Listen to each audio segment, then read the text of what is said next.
Shun de Andrômeda é considerado um dos personagens mais poderosos de Cavaleiros do Zodíaco. Até mesmo entre os próprios protagonistas, Shun consegue ter um cosmo que se destaca. Ele é um personagem importante em todas as obras oficiais, sejam animes ou mangás da série. E por isso, os fãs acabam imaginando como seria se esse personagem não fosse o Cavaleiro de Andrômeda, ou então se ele assumisse uma armadura diferente. E é por isso, meus amigos, que no vídeo de hoje eu vou contar para vocês as 10 melhores curiosidades sobre Shun de Andrômeda. Gostaram do tema? Então já vai comentando aí qual armadura de prata o Shun utilizaria na sua opinião. E bora para esse super vídeo.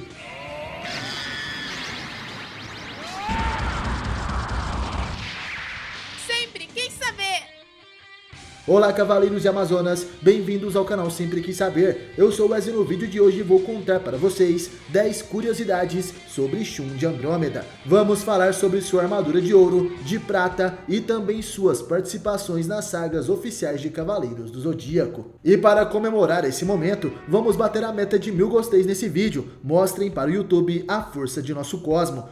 Curiosidade número 1, o garoto predestinado a ser um deus. Desde seu nascimento, Shun nasceu com um destino terrível. Ele foi escolhido para ser o receptáculo da alma de Hades. Como sabemos, Hades é o pior inimigo de Atena desde as eras mitológicas. Ele escolhe o jovem mais puro de cada geração para que sua alma possa possuir o corpo desta pessoa. No século XX, Shun foi o escolhido para ser o corpo de Hades desde o seu nascimento, e por isso ele possui o pingente, que é o símbolo desse pacto. Sendo assim, o Cavaleiro de Andrômeda sempre esteve predestinado a se tornar o corpo de um deus. Apesar de ser possuído por Hades, Shun conseguiu voltar ao normal graças ao sangue de Atena, que entrou em contato com seu corpo. Porém, fica claro de que ele não teria forças o suficiente para sair do controle de Hades por conta própria. Mesmo seu querido irmão Ikki não foi capaz de fazê-lo voltar ao normal na fase inferno da saga de Hades. Curiosidade número 2, o verdadeiro nível do cosmo de Shun. Mesmo sendo um garoto que não possui o sétimo sentido desperto desde seu nascimento, Shun ainda conseguiu desenvolver o seu cosmo até esse patamar. Na sua infância, ele não gostava de lutas, e seu irmão Ikki sempre o protegia, mas quando passou por seu treinamento de cavaleiro na ilha de Andrômeda, Shun precisou passar por diversos desafios. Apesar dele não gostar de batalhas, o aspirante a cavaleiro precisou desenvolver o seu cosmo. Passando pelo teste para conseguir a armadura de Andrômeda, o mestre de Shun percebeu que o cavaleiro sempre escondeu o seu verdadeiro potencial. Sendo assim, Shun mostra para seu mestre o seu verdadeiro poder antes de ir embora da ilha de Andrômeda. O golpe de Shun é capaz de destruir a armadura de prata de seu mestre, mostrando que o cavaleiro já havia despertado um cosmo próximo do sétimo sentido. Mesmo assim, Shun evitou utilizar esse poder nas batalhas que se sucederam, mostrando apenas o seu verdadeiro cosmo na luta contra Afrodite de Peixes. Curiosidade número 3, Shun possui o cosmo de um deus. Na saga clássica, Shun alcança o poder do cosmo divino. Ele consegue levar o seu cosmo até o nível de um deus quando desperta a sua armadura divina de Andrômeda. Porém, sabemos que esse poder não foi o suficiente para derrotar um grande deus, como por exemplo Hades. Mesmo Shun e os demais cavaleiros de bronze, com suas armaduras divinas, não foram capazes de derrotar Hades. Eles precisaram dar suporte para a deusa Atena, para que ela pudesse destruir um ser daquela magnitude. Mas na saga Episódios de Assassino e também na saga Requiem, vemos a evolução do poder de Shun, e nessas histórias é mostrado que Shun se torna um verdadeiro deus. Curiosidade número 4, Shun se tornou o novo Cavaleiro de Virgem. Uma das promessas que acontecem na saga Next Dimension é que Shun seria o sucessor de Shaka de Virgem. Sendo assim, os fãs esperam que Kurumada cumpra essa promessa em uma próxima saga da história canônica. Mas antes disso acontecer, sabemos que Shun se tornou o novo Cavaleiro de Virgem na saga Episódios de Assassin.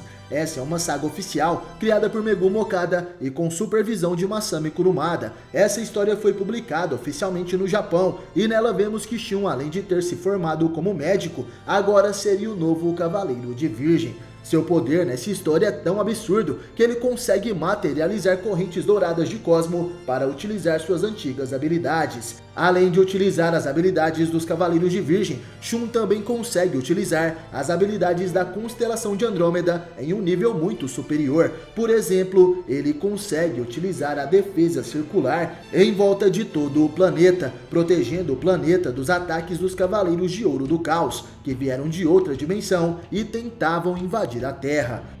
Curiosidade número 5, como Shun se tornou um deus. Na saga Episódio G Assassin, Aioros de Sagitário era o grande mestre do caos. Isso acontece porque existe uma outra dimensão, onde a história de Cavaleiros do Zodíaco aconteceu de forma diferente. Nessa dimensão, Aioros não morreu e Saga não matou o grande mestre, por isso a história se desenrola de uma outra forma. Porém, o mundo desse Aioros acabou sendo destruído, isso porque além da Guerra Santa contra Hades, eles também enfrentaram Zeus. Nessa realidade, Shun foi possuído completamente por Hades, e assim ele matou Seiya, Shiryu, Yoga e Ikki. E quando a dimensão do caos estava se fundindo com a dimensão que conhecemos, as memórias das duas dimensões são absorvidas pelos cavaleiros. Sendo assim, Shun acaba entendendo que ele deveria ser o novo deus do submundo, já que Hades foi destruído na sua realidade. E por isso o submundo iria desaparecer sem um deus para governá-lo. Nessa saga, Shun acaba tendo essa responsabilidade, mas isso é algo que se concretiza apenas anos depois, quando se inicia a saga Episódio G Requiem.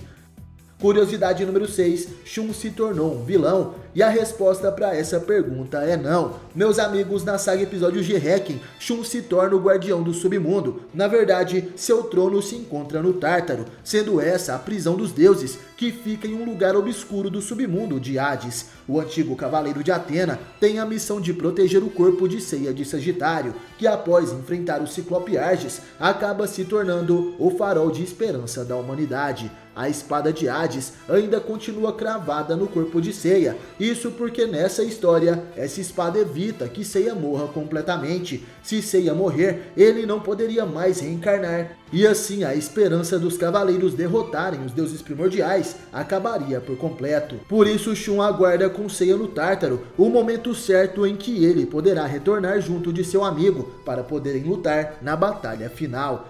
Curiosidade número 7, Shun irá se tornar um Cavaleiro de Prata? Meus amigos, uma curiosidade bem interessante é que Shun teria sim Cosmo suficiente para assumir uma armadura de prata. Porém, isso não acontece na história. As armaduras de prata estão entre as armaduras de bronze e ouro. Em uma escala de poder das armaduras do exército de Atena, teríamos as armaduras de ouro em primeiro lugar, as de prata em segundo e as de bronze em terceiro. E como os cavaleiros de bronze serão os sucessores dos cavaleiros de ouro, eles poderiam assumir as armaduras de prata primeiro, mas é claro que isso não acontece. Isso porque os cavaleiros de bronze já superaram e muito o poder dos cavaleiros de prata. E se eles fossem assumir suas armaduras, isso já deveria ter acontecido, mas a história nos deixa entender que as armaduras de bronze atuais seriam mais poderosas do que as armaduras de prata. Isso porque elas foram reconstruídas diversas vezes, recebendo o sangue dos cavaleiros de ouro e também o sangue de Atena. Curiosidade número 8, qual seria a armadura de prata utilizada por Shun? Vendo que Shun é um cavaleiro que utiliza correntes para lutar, poderíamos dizer que algumas armaduras de prata que possuem correntes seria o suficiente para ele utilizar os seus poderes. Shun poderia utilizar então a armadura de Cefeu. No anime, essa é a armadura de seu mestre Albion de Cefeu. Albion utiliza duas correntes assim como Shun. Uma possui uma pequena massa com espinhos na ponta e a outra possui uma cruz. Porém, as correntes de Albion não possuem vontade própria como as correntes de Andrômeda, dependendo totalmente de seu cosmo para fazer os ataques. Mas além disso, no mangá, a armadura de Cefeu não possui correntes. No mangá, o mestre de Shun se chama Daidaros de Cefeu e ele é bem diferente do Albion do anime. Sendo assim, sua armadura não possui correntes, então essa versão não combinaria tanto com o Shun. Curiosidade número 9, Shun poderia ser o Cavaleiro de Cerberus. Sabemos que Shun também enfrentou o Cavaleiro Dante de Cerberus no anime. Esse é um cavaleiro de prata que possui correntes em sua armadura. Na verdade, essas correntes fazem parte da coleira do cão de guarda do inferno. Dante utiliza as suas correntes para atacar com suas poderosas massas de espinhos, que ficam nas pontas da sua corrente. Mas as correntes de Andrômeda foram capazes de destruir as correntes de Cérbero.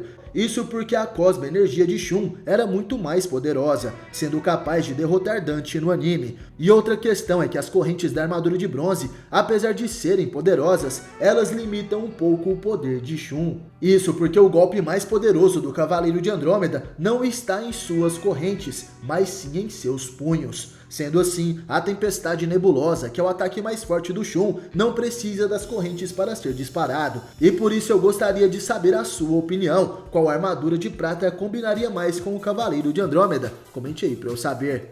Curiosidade número 10, o significado do nome de Shun. Para quem não sabe, o nome Shun pode significar algo como pequeno brilho, sendo assim uma referência ao brilho das estrelas, sendo esse brilho algo bem sutil e delicado, e vemos que a personalidade de Shun também foi feita nesses padrões. Enquanto isso, o nome de Ikki significa faísca ou luz, tendo também um contraste com sua personalidade mais agressiva. Ao menos é essa a descrição dada por Kurumada em uma entrevista. E amigos, gostaram do vídeo? Comente aí pra eu saber. E é claro, obrigado por assistir esse vídeo até o final. Valeu, falou, tamo junto e até a próxima. Queime seu cosmo até o infinito.